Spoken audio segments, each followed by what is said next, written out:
nuestros hermanos a través de la plataforma de Facebook. Gracias porque el Señor ha puesto en su corazón hoy que juntos podamos disfrutar de lo que Dios ha designado para nosotros en esta secuencia, en esta cadena de predicaciones y enseñanzas desde la vida de Jesús, su crucifixión, y hoy nos ha dado el Señor la tarea de poder disfrutar y de poder compartir acerca de lo que fue y de lo que sucedió ese día, lo que nosotros conocemos como la ascensión de Jesús al cielo. Vamos a hablar de lo que es la ascensión en este espacio. Le doy la bienvenida, les habla el pastor Martín Lizárraga de Oasis de Salvación, a los hermanos presentes y a los que por medio de la plataforma de Facebook vamos a estar, ¿verdad?, conectados a través de la palabra del Señor. El Señor dice que donde están dos o más en un mismo espíritu, ahí está Él, y por lo tanto aquí está Él. Así es que vamos a aprovechar de su presencia y absorber lo que Él tenga para nosotros el día de hoy. Y nuestra escritura va a estar en Marcos capítulo 16, ahí en la pantalla. Ustedes van a ver el programa, van a ver el bosquejo para poder guiarse. Por los de Facebook pues no lo van a ver porque no abarca la pantalla la cámara, pero los presentes sí vamos a disfrutar, ¿verdad?, de ese bosquejo. Y ahí vamos a ver la escritura que hoy nos atañe. Está en Marcos, en el Evangelio según San Marcos, capítulo 16, versículo 19 al 20, y le voy a dar lectura para poder empezar a trabajar en esto, ¿verdad? Lo hago en el nombre del Señor Jesucristo. Dice la palabra: y el Señor, después que les habló, fue recibido arriba en el cielo, y se sentó a la diestra de Dios. Y ellos, saliendo, predicaron en todas partes, ayudándoles el Señor, y confirmando la palabra con las señales que la seguían. Amén. Esa es la palabra que nos habla hoy el Señor a través del evangelista Marcos, ¿verdad? Aquí en Marcos, en el Evangelio según San Marcos, y en Lucas es donde se trata o donde se expone la ascensión de Jesús. Literalmente, Jesús ascendió. Literalmente, aquel cuerpo glorificado ese día entre las nubes, delante de testigos. La vida de Jesucristo no es una historia inventada, no es un mito, no es una historia producto de la contrición espiritual o de la culpa que un hombre expresó para poder buscar redención o perdón. La vida de Jesús y cada una de las doctrinas enseñadas en esos 3 años y medio en la que Él enseñó, discipuló, entrenó y mandó a aquellos hombres, es una historia real, no es ficticia, no es mito. La palabra dice que ascendió, que subió entre las nubes. Y el el evangelista Lucas también lo expresa de la misma manera. Lo voy a invitar a ir a Lucas, ahí en el capítulo 24, es donde él trata esto. Lucas 24, versículos 50 al 53, y lo voy a dar lectura para poder partir de aquí. Dice: y lo sacó fuera hasta Betania, y alzando sus manos los bendijo. Y aconteció que bendiciéndolos, se separó de ellos y fue llevado hacia arriba. Ellos, después de haberle adorado, volvieron a Jerusalén con gran gozo, y estaban siempre en el templo, alabando y bendiciendo a Dios. Amados hermanos, estamos hablando de un evento en el que estos testigos están hablando acerca, ¿verdad?, de que vieron literalmente a Jesús levantarse en las nubes. Ellos lo plasman y sorprende, ¿verdad?, algo de lo que dice Lucas. Este pasaje vamos a decir así, esta exposición que hacen los testigos está en el Evangelio según San Marcos y en el Evangelio según San Lucas. Pero sorprende algo, perdón, y yo quiero exponérselo. Dice que los discípulos estaban llenos de gozo, ¿lo ve usted? ¿Sí? En el el versículo 52 de Lucas dice, ellos después de haberle adorado, volvieron a Jerusalén con gran gozo. Sorprende estas cosas y quiero tratárselo. ¿No sería lógico, verdad, pensar que deberían haber estado tristes? Pero dice que estaban con gran gozo. Cuando alguien parte, verdad, cuando perdemos a alguien, cuando hay un desprendimiento, hay tristeza. Y ellos dicen que estaban con gran gozo. Y ellos deben haber estado compungidos. El Señor nos va a dejar. Se fue aquel que nos enseñó, ¿verdad? Aquel que vimos tantos milagros de su mano. De repente va al cielo y nosotros nos quedamos aquí. A lo mejor si yo hubiera estado ahí, hubiera estado temeroso y hubiera preguntado, ¿y ahora qué? ¿Qué va a pasar? ¿Sí? Pero dice que ellos estaban gozosos. La verdad, hermano, es que el mundo no había cambiado nada en ese momento. ¿Verdad? Los religiosos seguían haciendo lo mismo. Herodes seguía haciendo su trabajo, oprimiendo al pueblo, no dejando que nadie fuera a conquistar el reinado, ¿verdad? El poder que él tenía. El trabajo de llevar el evangelio a todas las naciones como les mandó el Señor, porque les dejó un mandato, una comisión, y les dice que tenían que ir alrededor del mundo y hacer discípulos, y que les tenían que enseñar lo que Él les había enseñado a ellos. Eso era una gran responsabilidad. Y se estaba yendo y ellos estaban gozosos. ¿Cómo está eso? Hay cosas que muchas veces, ¿verdad?, no podemos entender. Llevar el evangelio era una tarea pues bastante difícil. En un mundo judío, en un mundo lleno de paganismo, llevar la verdad de Jesús parecía una tarea irrealizable. Ahora no tenían los medios. ¿Cómo iban a estar gozosos? Hay cosas que son difíciles de entender de entrada. No tenían los medios, no tenían un templo como tenemos nosotros, no tenían la Biblia como teníamos nosotros. Ellos nada más tenían lo que Jesús les había enseñado aquí en su mente. Sí, parecía algo irrealizable. No tenían las fuerzas para ir a todo el mundo, no tenían aviones y no tenían, ¿verdad?, tantos medios de transporte como ahora, no tenían el internet para llegar a todas las personas. O sea, debe haber sido algo así, pues, difícil de entender. Ahora, todo despedida es triste, ¿verdad, hermano? Cuando parte un ser querido de nuestra vida es algo triste. Nosotros llegamos a pensar que es algo definitivo. ¿Cómo no les iba a llevar tristeza que el Señor, verdad, ascendiera?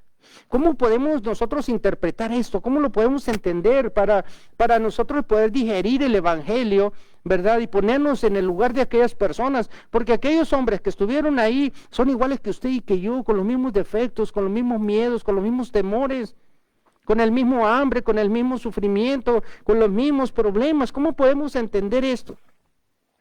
Hay algo que sí es importante recalcar, ¿verdad? Ellos no se sentían abandonados.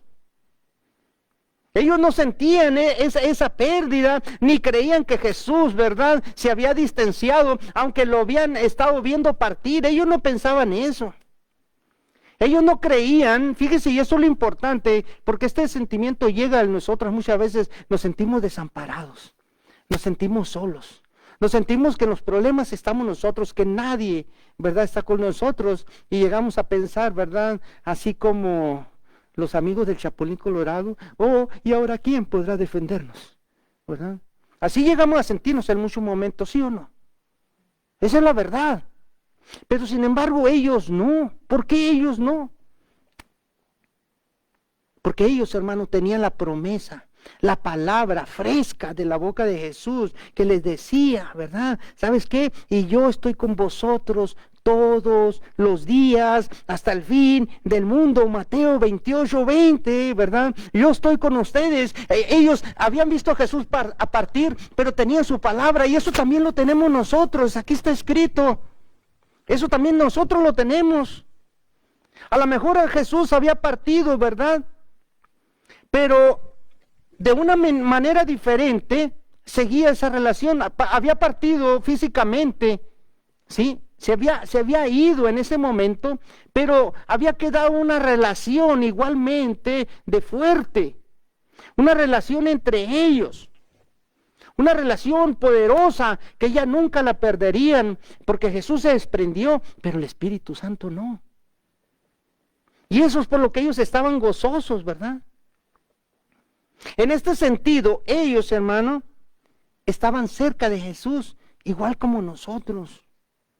Nosotros no estamos alejados de Dios. Dios no está en un cielo diferente, alejado, allá en el tercer cielo, allá donde se acaban todas las galaxias, ¿verdad? Lejanos de nosotros. Dios está entre nosotros, a través de su Santo Espíritu. Y nosotros tenemos que considerar esto en nuestra vida actual. En esta mañana tenemos que pensar que nosotros no estamos solos. Que nosotros no nos crió Dios y nos abandonó como el quelite a la orilla de la carretera. ¿Sí?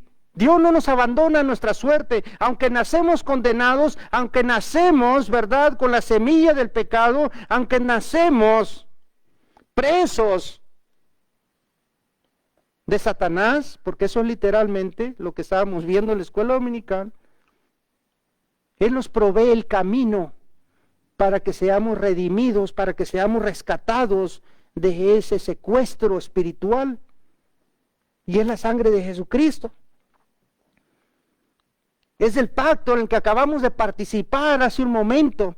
El pacto incluye el perdón de pecados y la salvación de nuestras almas. Eso es lo importante. El sello, las arras, la promesa que nos da Dios a través del Espíritu Santo. Una vez que nosotros aceptamos el sacrificio de Jesús y le decimos: lo acepto, creo que tú eres el Hijo de Dios, creo que tú estuviste en el sepulcro durante 3 días, pero creo que también el Espíritu Santo, el poder de Dios, te levantó de ese sepulcro y que hoy reinas a su lado.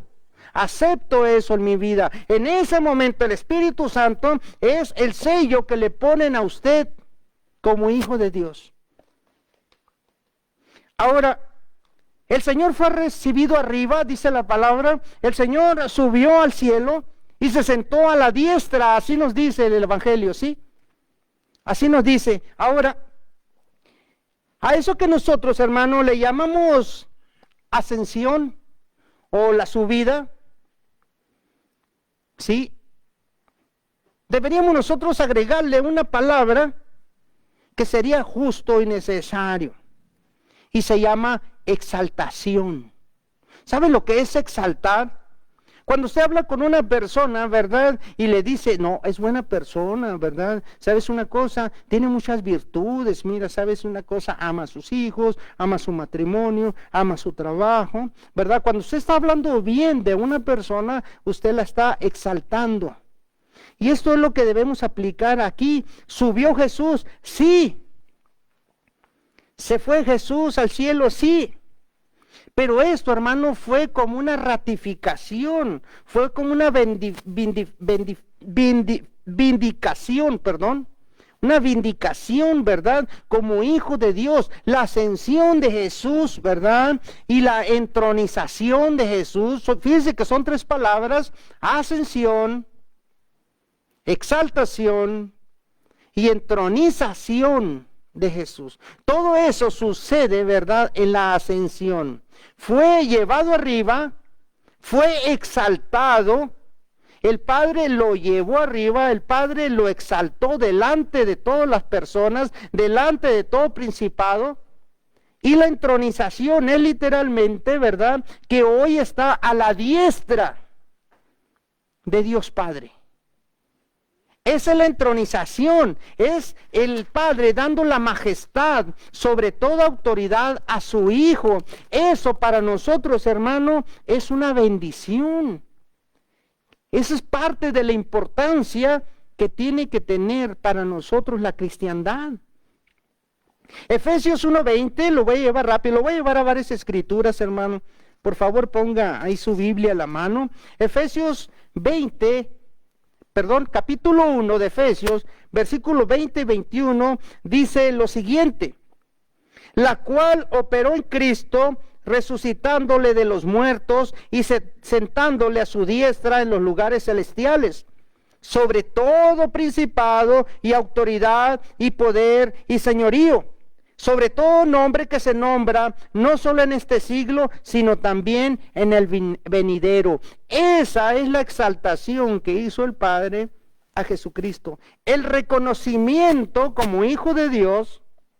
Eso es lo que a nosotros nos debe hoy consolar. Eso es lo que nosotros debemos decir. ¿Sabes qué? Nuestros pecados sí fueron perdonados. No fue una doctrina de por ahí de un profeta. No, es el Hijo de Dios que encarnó y que después, ¿verdad? Él mismo se encargó de subirlo, de exaltarlo, de ponerlo en el trono. Y eso es la verdad que debe descansar en mi alma, que esto no es una religión, que esto es una realidad. Ellos estaban gozosos. ¿Por qué? No estaban tristes porque se estaban despidiendo. No murió Jesús. No estaban tristes. Ellos al contrario estaban gozosos. Y le adoraron. ¿Por qué? Porque entendieron que fue un ser real, un ser celestial, que fue exaltado hasta lo sumo, donde ya no hay nada más arriba, para ocupar un lugar, hermano, de suprema preeminencia en el mismo trono de Dios. Eso se llama entronización.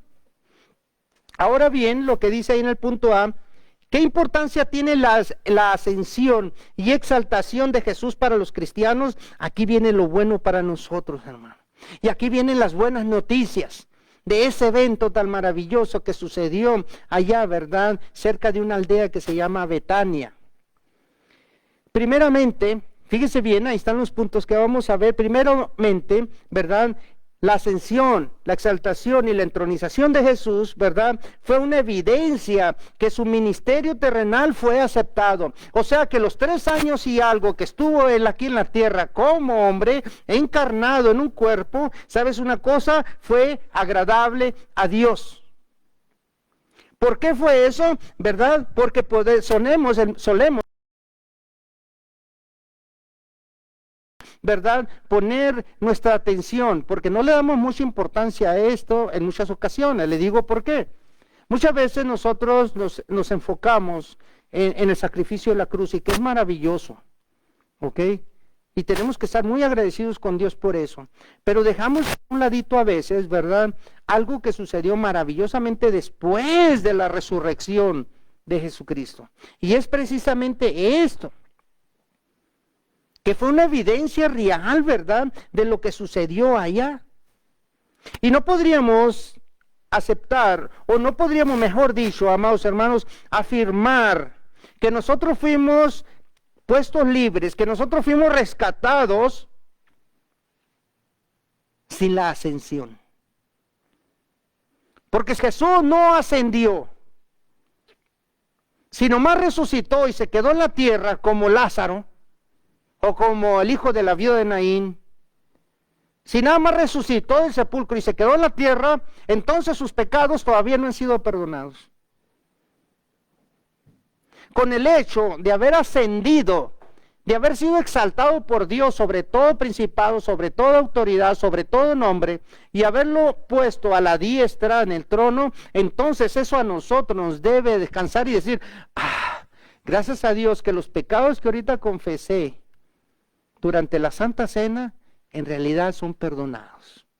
Y han sido perdonados todos los alrededor. Porque dice, fue recibido en el cielo. En otras versiones dice, y fue llevado al cielo. Esto nos enseña, hermano, que el mismo Padre lo exaltó. Lo llevó a su diestra, ¿verdad? Y lo colocó en ese lugar en el cual no hay nadie más. ¿Sí se fija, hermano? Jesucristo efectuó la purificación de nuestros pecados al ascender. Ahí está la confirmación, y es lo que nosotros como iglesia tenemos que buscar, hermanos. Dicen que los hermanos en una iglesia por allá, ¿verdad?, cerca de Corinto, en una iglesia que se llamaba Berea, dicen que ellos, cuando inclusive Pablo les enseñaba Ellos después iban a los escritos a ver si Pablo les había dicho la verdad. Nosotros como creyentes, hermanos, también tenemos, ¿verdad?, que no dejar que nos doren la píldora con doctrinas raras, con conocimientos muchas veces opacos, y que nos enseñen que, por ejemplo, no hay festejos, que no hay que tener fiesta en la resurrección, que no tenemos que festejar, ¿verdad?, nada en nuestras vidas, ni el nacimiento de nuestros hijos. Nos enseñan por ahí, ¿verdad?, que usted no tiene ni que hacerle un pastelito a su hijo. Cuidado con que festejes a tu hijo. No tienes que festejar la Navidad. No tiene que haber foquitos en tu casa, luces. No tiene que haber un arbolito, porque no tienes que festejar. Y nosotros como cristianos, en lugar de decir, a ver, ¿dónde dice? ¿Dónde nos dicen que no tenemos que festejar el cumpleaños? No, es que ¿sabes qué? Los dos únicos cumpleaños mencionados en la Biblia, hubo un crimen. No hay prohibición en la Biblia, eso es doctrina de hombres.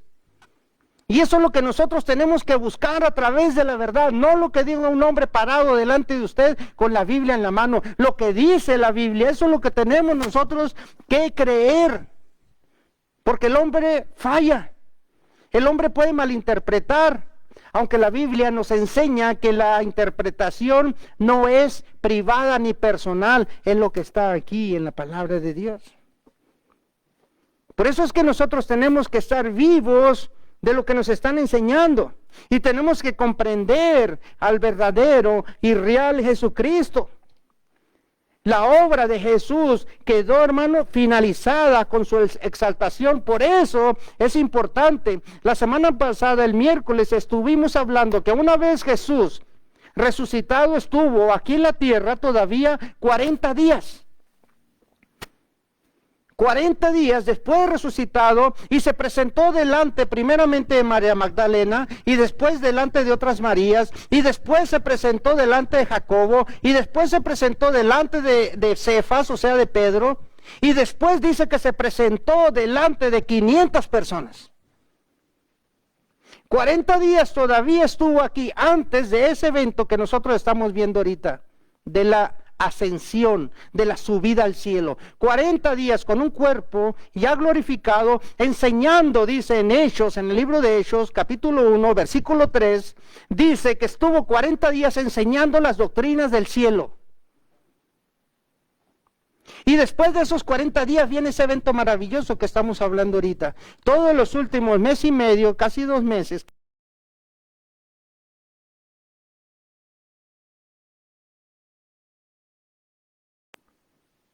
por eso empezamos a ver este domingo las distintas doctrinas. Estamos viendo en la escuela dominical y la vamos a ver los miércoles de estudio, las distintas doctrinas para entender, para que el conocimiento nos quite esa venda. ¿Sí? El hecho de sentarse Jesús en la ascensión a un lado del Padre, eso significa que su obra quedó completada. ¿Sí? Ahora, número 2, dice: su ascensión ha permitido el descenso del Espíritu Santo. Otra gran ventaja, ¿verdad? Otro beneficio que adquirimos nosotros después de que Jesús ascendió. Porque antes de morir, ¿verdad?, Él prometió que no los dejaría huérfanos. Él les dijo a sus discípulos: sabes que yo me tengo que ir, pero no los voy a dejar, ¿verdad? Así como el quelite, como dijimos ahorita, les voy a dar, ¿verdad?, un consolador, les voy a dar el Paracletos, les voy a dar, ¿verdad?, aquel consolador divino que es el Espíritu Santo. Juan 16:7 le dice así a sus discípulos, ¿verdad? Ahí en el Evangelio según San Juan, capítulo 16, versículo 7, les dice: pero yo os digo la verdad. ¿Mentiría Jesús, hermano? De repente me entró esta idea, ¿verdad? No lo traía en mi programa, pero ¿mentiría Jesús? Yo creo que no, ¿verdad? Porque si hubiera mentido no hubiera ascendido. Si hubiera mentido no hubiera estado a la diestra del Padre como mediador entre usted y yo. Entonces eso nos dice que fue sin pecado. Entonces es eso echa abajo, ¿verdad?, aquella teoría de que Jesús obscuramente llegó a tener una relación marital con María Magdalena. Eso, la palabra de Dios echa abajo, ¿verdad? Aquella película muy famosa, El Código Da Vinci. Eso fue algo de hombres. Dice la palabra, capítulo 16, versículo 7 de Juan. Dice, pero yo os digo la verdad, os conviene que yo me vaya, porque si no me fuera, el Consolador no vendría a vosotros, mas si me fuere, os lo enviaré. Qué maravilloso, hermano. ¿Lo entiende usted?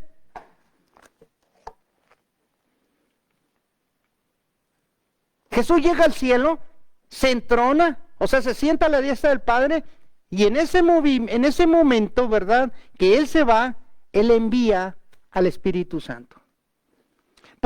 Por eso es que el descenso del Espíritu Santo en el día del Pentecostés, aquella fiesta judía realizada allá en Jerusalén, ¿verdad?, es una evidencia clara, o fue una evidencia clara, de que Jesús realmente ascendió, ¿verdad?, al cielo. Y usted me puede decir, bueno, pero yo no vivo en los tiempos de Jerusalén allá en aquellos tiempos, yo no estuve en la fiesta del Pentecostés cuando se manifestó el poder del Espíritu sobre 120 personas, haciéndolo hablar en lenguas, profetizando, ¿verdad? Yo no estaba ahí, pero hermano, tú puedes participar de esto. Cuando tú aceptas a Jesús como tu Señor y Salvador, cuando tú le dices sí a Jesús, entonces en ese momento el Pentecostés, aquella fiesta, aquella celebración en Jerusalén, se realiza en tu corazón. El Espíritu Santo llega y te sella. El Espíritu Santo, hermano, es imprescindible, indispensable para terminar la obra de redención de nuestro Señor Jesucristo. El Espíritu Santo es el encargado de aplicar a nuestra vida todos los beneficios de la obra de Jesús. Nos regenera, como dice en Juan, ¿verdad?, capítulo 3, 5 y 6 versos. Nos enseña la verdad de Dios. Intercede por nosotros, porque muchas veces nosotros estamos pidiendo la verdad, hermano, y perdonen la palabra. Muchas veces nosotros pedimos cosas tontas a Dios. Pero el Espíritu Santo realmente sabe qué necesidad tenemos nosotros de Dios. Y Él es el que lleva, dice la palabra, ¿verdad? En Efesios 4:8, perdón, en Romanos 8:26, dice que con gemidos indecibles, el Espíritu Santo, ¿verdad?, habla con Dios, le ruega a Dios por nuestras verdaderas necesidades. Y eso es maravilloso, hermano, porque yo me puedo equivocar, pedirle al Señor, ¿verdad?, salud. Señor, sáname de esta enfermedad. Pero a lo mejor Dios me quiere llevar al paraíso, donde ya no va a haber más lágrimas, donde ya no va a haber más sufrimiento, donde ya no va a haber cáncer, donde ya no va a haber infartos, donde ya no van a haber taxis.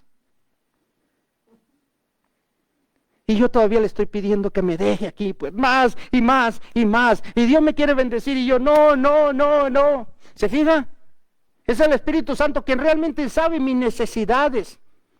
A lo mejor el Espíritu Santo está viendo, ¿verdad?, que me espera una agonía larga y dolorosa. Y que voy a sufrir por meses.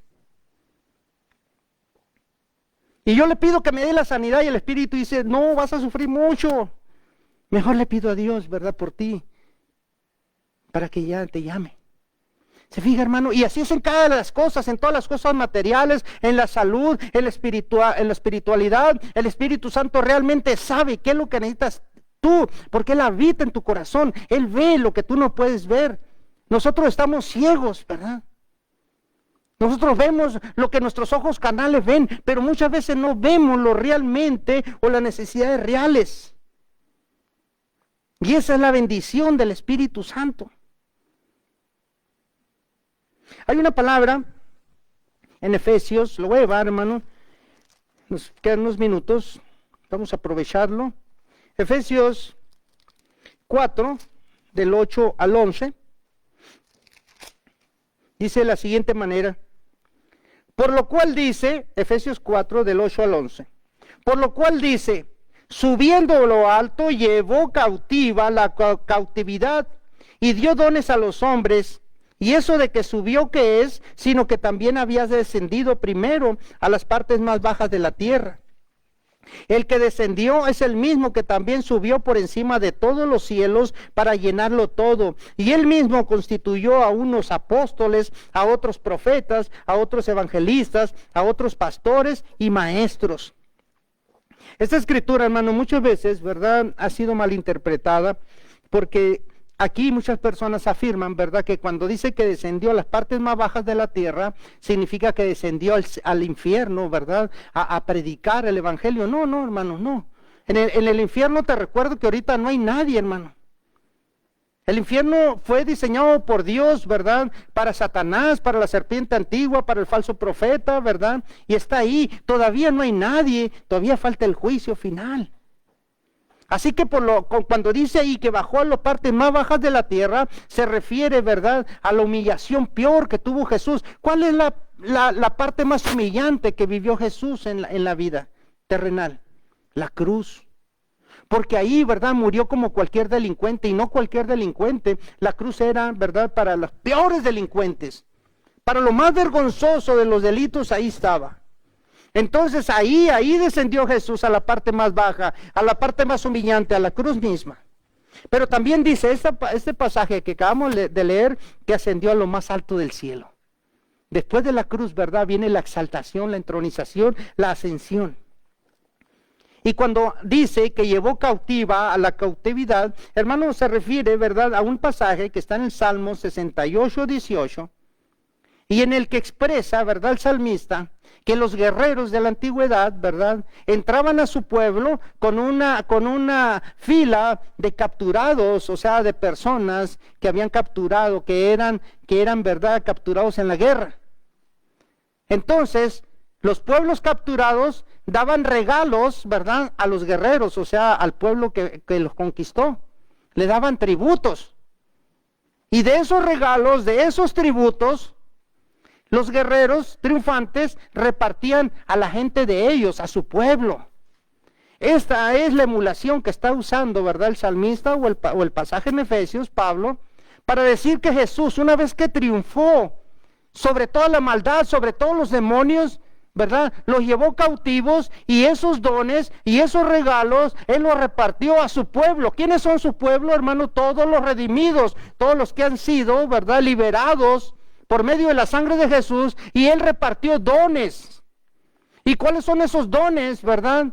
Los dones, hermanos, son regalos de Dios para que nosotros podamos ser útiles en la iglesia, como pastores, como dice aquí la palabra, ¿verdad?, como profetas, o sea, hablando de la palabra del Señor, como maestros, como cantores, como músicos. Esos son los regalos que Dios, a través de Jesús, cuando lo hizo triunfador sobre toda potestad, sobre toda autoridad demoníaca, reparte, ¿verdad?, a los suyos. ¿No es maravilloso, hermano? ¿No es maravilloso participar del conocimiento de Dios? Reviste a Cristo con una nueva gloria como cabeza de la iglesia. En Efesios, esa es otra ventaja que tiene la ascensión. Efesios, ahí mismo donde estamos, capítulo 1, 22, 23, dice de la siguiente manera: y sometió todas las cosas bajo sus pies y lo dio por cabeza sobre todas las cosas a la iglesia, la cual es su cuerpo, la plenitud de aquel que todo lo llena en todo. Te recuerdo una cosa, hermano, cuando nuestro Señor Jesucristo, ¿verdad?, ascendió, pues no era cabeza de la iglesia, porque la iglesia simplemente no existía todavía. En la ascensión de nuestro Señor Jesucristo, la iglesia no se había formado. Todavía eran unos discípulos, unos apóstoles, todos miedosos, escondidos por aquí y por allá, ¿verdad?, con miedo a que le fueran a hacer lo mismo que le hicieron a Jesús. La iglesia no empieza cuando ascendió Jesús. La iglesia empieza cuando desciende el Espíritu Santo en el día de Pentecostés. En ese momento, ¿verdad?, empiezan a hablar en lenguas, empiezan a profetizar aquellos hombres, y la gente se empieza a convertir, y nace la iglesia primitiva o la primera iglesia. Entonces es cuando Dios, una vez que la iglesia nace después del Espíritu Santo y su venida, entonces coloca a Cristo como la cabeza. Así, y hace la comparación Pablo, así como el marido es cabeza en el hogar, en el matrimonio, así Cristo es cabeza de la iglesia. Pero también, hermano, otro beneficio de la ascensión, ¿verdad? ¿Qué es, hermano? Que dio comienzo a un nuevo ministerio. Se acabó el ministerio terrenal de Jesús. Se acabó su labor aquí en la tierra, ya entrenó, educó y discipuló a aquellos hombres para que siguieran su ministerio aquí en la tierra, y él empieza otro ministerio. Jesús no se va a descansar, Jesús no se va a disfrutar del paraíso por allá abajo de una palma, ¿verdad? Y con un coquito en la mano. Jesús, hermanos, sigue y empieza otro ministerio como sumo sacerdote. Como el sacerdote que está sobre todas las cosas, y Hebreos nos los describe de una manera maravillosa. El libro de los Hebreos nos dice, en el capítulo 9, versículo 24 y 26, de la siguiente manera: porque no entró Cristo en el santuario hecho de mano, figura del verdadero, sino en el cielo mismo, para presentarse ahora por nosotros ante Dios. Esa es la función de un sacerdote. Y no para ofrecer muchas veces, como entra el sacerdote en el lugar santísimo cada año con sangre ajena. De otra manera, le hubiera sido necesario padecer muchas veces desde el principio del mundo. Pero ahora, en la consumación de los siglos, se presentó una vez para siempre por el sacrificio de sí mismo, para quitar de en sí el medio, para quitar del medio el pecado. ¿Qué significa esto, hermano? Vamos a hablarlo en palabras coloquiales, en palabras, ¿verdad?, normales de nosotros, que lo podamos entender. Jesucristo termina su ministerio aquí en la tierra, da inicio a un nuevo ministerio allá, ¿verdad? Y dice la palabra aquí en Hebreos, no como aquellos sacerdotes, ¿verdad?, que funcionaban en el templo salomónico o de Salomón. Aquellos que tenían que cada vez que pecaba un hombre, matar al animalito, derramar su sangre, y entonces su pecado era perdonado. No, dice, luego ya no. Jesús no entró a un templo hecho de manos, ¿verdad? Ya no es necesario sacrificar tantos animales, ya una vez y para siempre se acabó eso. La sangre de Jesús nos libera, ¿verdad?, del pecado cuando usted lo acepta. Eso quiere decir que es el sumo sacerdote. Eso quiere decir que ya Jesús empezó un nuevo ministerio allá arriba, que intercede por usted y por mí, ¿verdad? Que ya está allá, a un lado del mismo Dios, y que nos está, amado hermano, esperando. Sí, hermano, esperando. Y con esto voy a la conclusión. Esperando literalmente, y es el último punto, ¿verdad? Jesús nos espera allá arriba, donde fue a hacer morada para nosotros. Nos espera como el novio espera a la novia. ¿Cómo espera el novio en la novia? ¿Se acuerdan? Una ceremonia religiosa, ¿verdad? Está el novio en el altar y luego entra la novia con sus padres, el que le entrega, etcétera, etcétera. ¿Verdad? Jesús mismo está en el altar de Dios esperando por nosotros. La ascensión, amado hermano, y la glorificación de Jesús está estrechamente relacionada con su segunda venida, a levantar a la iglesia y luego a llevarnos. ¿Sí? Eso es lo maravilloso de todo esto, hermano. Si la ascensión no se hubiera dado, entonces Jesús no hubiera venido por su iglesia y nos hubiera llevado, ¿verdad? Hechos, lo voy a llevar rapidito porque ya el tiempo nos apremia, ¿verdad? Y nos están pidiendo ya que desalojemos. No es cierto, hermano. Hechos 1:11 dice algo maravilloso y lo comparto. Hechos 1:11 dice: los cuales también les dijeron: varones galileos, ¿por qué estáis mirando al cielo? Aquellos ángeles. Este mismo Jesús que ha sido tomado de vosotros al cielo, o sea, en la ascensión, así vendrá como le habéis visto ir al cielo. Amado hermano, se imagina el día que de repente, ¿verdad?, el cielo se parta y millares de ángeles de repente aparezcan y Jesús descienda del cielo en una nube como ascendió. ¿Se imagina cómo va a ser eso, hermano? ¿Qué van a decir todos los científicos? ¿Qué van a decir los partidarios, verdad, de que nosotros venimos del chango? ¿Qué van a decir aquellos, verdad, que por una explosión en el cielo se formó la tierra? ¿Qué van a decir los partidarios de la teoría del Big Bang? ¿Qué van a decir todos ellos? ¿Qué argumento van a usar, verdad? Y decir, no, nosotros provenimos de una célula en el fondo del mar y así fuimos cada uno de nosotros, etc. ¿Qué van a decir cuando Jesús se presente de esa manera? ¿Qué va a decir, verdad, cuando junto a su iglesia unos se vayan y otros se queden? ¿Qué va a pasar con todo esto?